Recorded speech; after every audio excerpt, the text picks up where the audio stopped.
Како што најави концерт на Владко Стефановски со биг бендот на Словенечката војска, значи станува збор за нестандарден воен оркестар кој што е составен од исклучително инструменталисти и џез музичари.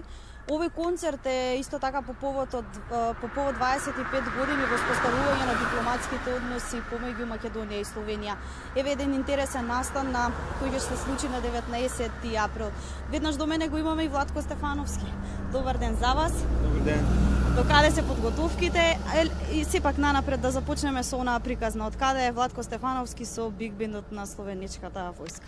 Пред се да ги поздравам вашите гледачи, да им го честитам втор ден, велик ден на сите христијани, да им посакам мир, здравје и благосостојба.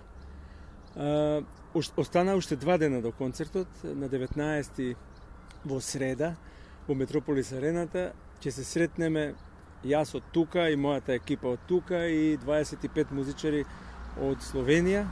На моја голема радост, задоволство и возбуда, ќе одржиме концерт кој ретко се случува. Веќе подолго време го најавувам.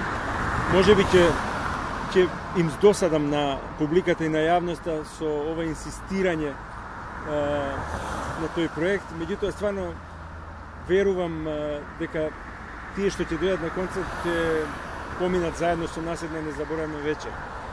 Утре доаѓа првиот дел од екипата, утре доаѓа камионот со опремата, а заутре стигаат музичарите и се надевам дека ќе бидеме добри домаќини и дека ќе ги испратиме од Македонија со најубавите можни импресии. Така, 19 април сте во Скопје, меѓутоа 21 веќе сте во Белград. Го имате испробано пулсот и на српската публика, сте имали концерти таму, што мислите каде ќе има можеби најдобри реакции, дали во Македонија или пак во Скопје, во Србија? Очекувам успешни концерти и во Скопје и во Белград.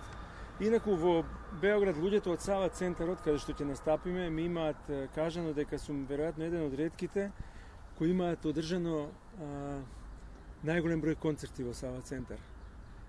Се надевам дека во меѓувреме ќе ги пребројат. Знам дека неодамна Ерик Клептон доби една повелба од Будокан салата во Токио за 80 одржани концерти. Неверојатно. Ја не сум ги броел моите концерти во Сава центар, ама мислам дека под бројот 30 не е. Така што имам добар однос, се разбира, и добра соработка и добра вибра помеѓу мене и белградската публика. Овој пат ќе им представам и нив нешто сосема ново и сосема различно.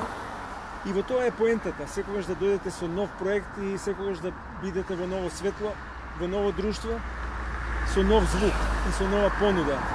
Ако постојано им го нудам истиот проект, ако постојано, да речеме, патувам со моето трио или со Тадич, ќе речат луѓето, да, тоа сум го гледал, тоа сум го слушал, ама ова е нешто навистина возбудливо, нешто многу богато и за гледање и за слушање. Јас ви благодарам, се надевам дека ова беше